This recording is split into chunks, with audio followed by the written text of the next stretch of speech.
After 17 years of loyalty, my boss fired me without warning, no explanation, no transition, just a cold sentence and a box for my desk, and as I nodded politely, one thought echoed in my head: they have no idea what I know. Stick with me while I share my story, and if it touches you, don't forget to support our channel by hitting that subscribe button, dropping a like, and sharing it with the people you care about. My name is Silas Crowell, I'm 45 years old, and until that morning I believed loyalty still meant something in the corporate world, because I had given this company 17 years of my life, not just my time but my trust, my silence, and my reputation. I joined Redhaven Logistics when it was barely surviving, long before polished offices and executive bonuses, and I stayed through bankrupt clients, overnight system crashes, and leadership changes because I believed in building something solid, becoming the guy who fixed problems quietly while others took credit publicly, and over time I became the one person everyone depended on without ever acknowledging it, the keeper of legacy systems, undocumented processes, and verbal approvals that were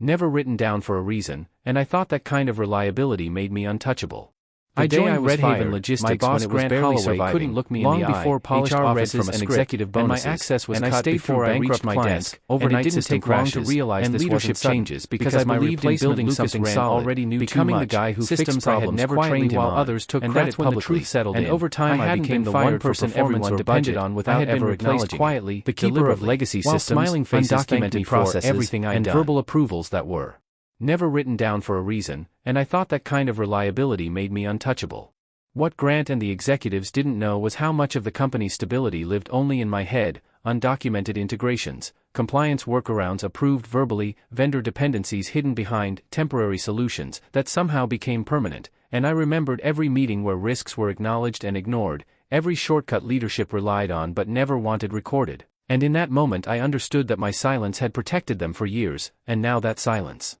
belonged to me. I didn't lash out, executives didn't know was how much of the company's stability lived only in my head: helping, undocumented integrations, quick questions, compliance work started coming in days later, vendor dependencies hidden behind they suddenly couldn't figure out, that somehow became small problems, and I remembered every meeting where risks were acknowledged and ignored, systems misfiring, every shortcut leadership relied on but every time someone asked, and in that moment I understood that my silence had protected them for years, and now that silence belonged to me. Within weeks, panic crept into leadership meetings. Outside consultants were hired who charged obscene amounts to rediscover systems I'd built years earlier, and when the call finally came, from Grant himself, his voice wasn't confident anymore, it was cautious, respectful in a way it had never been before, and he said they were facing unexpected complications and wanted to discuss me returning temporarily. And for the first time since being fired, I smiled.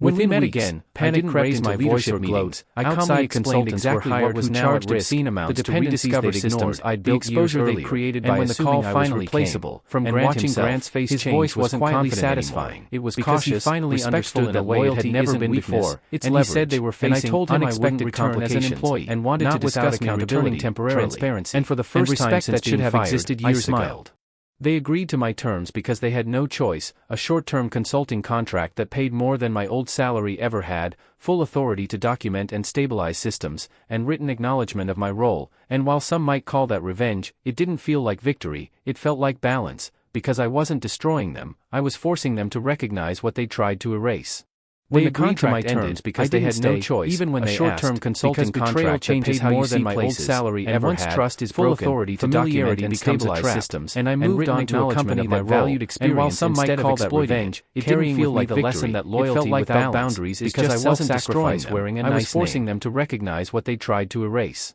Getting fired after 17 years felt like the end of my story, but it was actually the moment I stopped confusing patience with power, and if there's one thing I learned, it's this: companies remember what you allow them to forget, and when someone treats you like you're disposable, don't beg and don't panic, remember what you know, because sometimes the strongest revenge isn't anger, it's quiet confidence and walking away knowing they finally understand your value.